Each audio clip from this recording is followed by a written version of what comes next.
হজরত আলী রাদিয়াল্লাহু আনহু ফজরের নামাজ আদায় করার জন্য মসজিদে গেলেন। এদিকে হজরত ফাতিমা রাদিয়াল্লাহু আনহার গায়ে অত্যন্ত জ্বর। তিনি অত্যন্ত জ্বর অবস্থায় ঘরের সমস্ত কাজ শেষ করলেন। হজরত আলী রাদিয়াল্লাহু আনহু মসজিদ থেকে এসে দেখলেন ফাতিমা কাঁদছেন। হজরত আলী রাদিয়াল্লাহু আনহু প্রশ্ন করলেন, ও ফাতিমা, তুমি কাঁদো কেন? ফাতিমা কোনো উত্তর দিলেন না। হজরত ফাতিমা আরো জোরে কাঁদতে লাগলেন। আলী রাদিয়াল্লাহু আনহু কয়েকবার প্রশ্ন করার পরে হজরত ফাতিমা রাদিয়াল্লাহু আনহা কাঁদতে কাঁদতে বললেন, ও আলী, আমি স্বপ্নের মধ্যে দেখতেছি আমার আব্বাজান হজরত মুহাম্মদ রাসূলুল্লাহ সাল্লাল্লাহু আলাইহি ওয়াসাল্লাম আমার ঘরে ঢুকে কি যেন তালাশ করতেছেন, কি যেন খুঁজতেছেন। ঘর থেকে বাহির হওয়ার সময় আমি পিছন দিক থেকে আমার আব্বাজানকে ডাক দিলাম, ও আমার আব্বাজান, আপনি কি তালাশ করতেছেন, কি খুঁজতেছেন? আব্বাজান মুহাম্মদ রাসূলুল্লাহ সাল্লাল্লাহু আলাইহি ওয়াসাল্লাম বলতেছেন, ও আমার ফাতিমা, আমি তো তোমাকেই তালাশ করতেছি, তোমাকে নিয়ে যাওয়ার জন্য।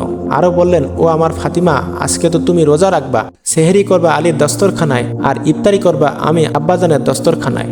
হজরত আলী রাদিয়াল্লাহু আনহু এই স্বপ্ন শোনার পর দুইজনের বুঝতে আর বাকি থাকলো না যে ফাতিমা আজকে ইন্তেকাল করবেন। দুইজনেই আরো জোরে জোরে কাঁদতে লাগলেন।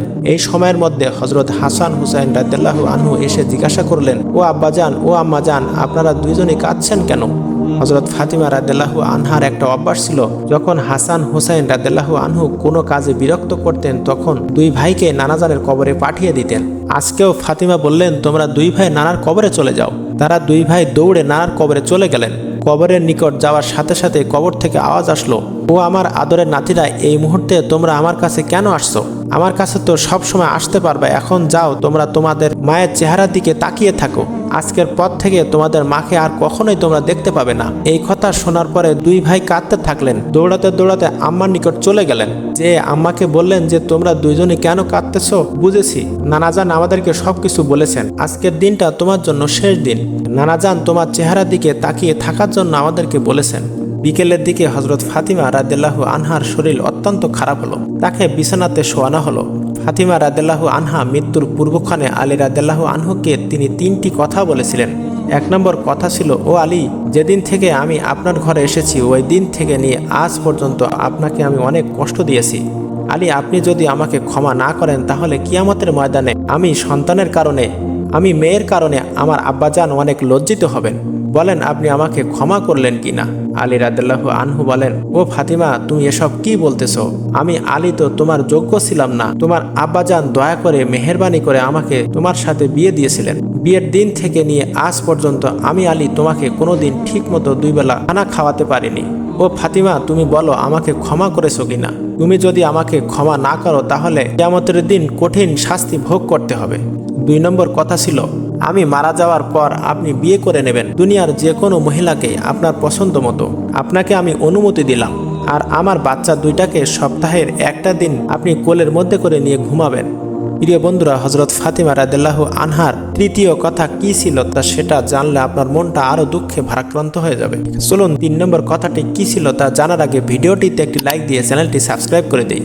ও আলী, আপনার সাথে আমার তৃতীয় কথা হলো, হাসান হুসাইন যখন বালেগ হবে তখন দুই ভাইকে আল্লাহর রাস্তায় শরবত করে দিবেন এবং আমাকে রাতের বেলায় দাফন করবেন। হজরত আলী রাদিয়াল্লাহু আনহু বললেন, তুমি নবীর মেয়ে, আমি সবখানে খবর দিয়ে তোমার দাফন করব।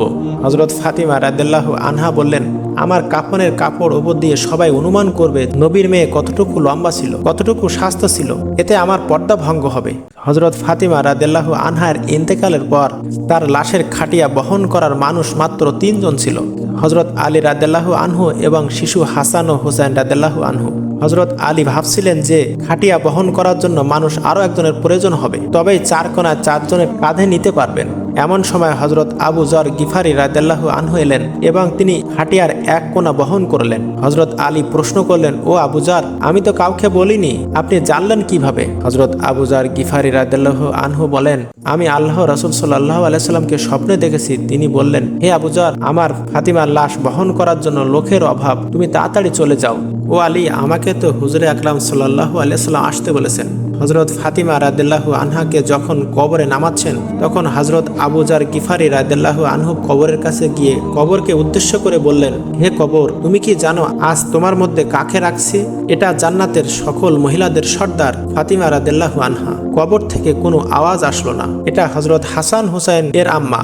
এবারও কবর থেকে কোনো আওয়াজ আসলো না। এটা হযরত আলী রাদিয়াল্লাহু আনহুর স্ত্রী। এটা দোজাহানের বাদশাহের মেয়ে। খবরদার কবর, তুমি বেয়াদবি করিও না। আল্লাহ তাআলা কবরে জবান খুলে দিলেন। কবর বলল, আমি অন্ধকার ঘর, আমি সাপ বিচ্ছুর ঘর, আমি এমন একটি ঘর যার মধ্যে কোনো বংশ পরিচয় কাজ হয় না। আমি দোজাহানের বাদশাহের মেয়ে ফাতিমাকে চিনি না, হযরত আলীর স্ত্রীকে চিনি না, হাসান হোসাইনের আম্মাকে চিনি না, জান্নাতের মহিলাদের সর্দারিনীকে চিনি না।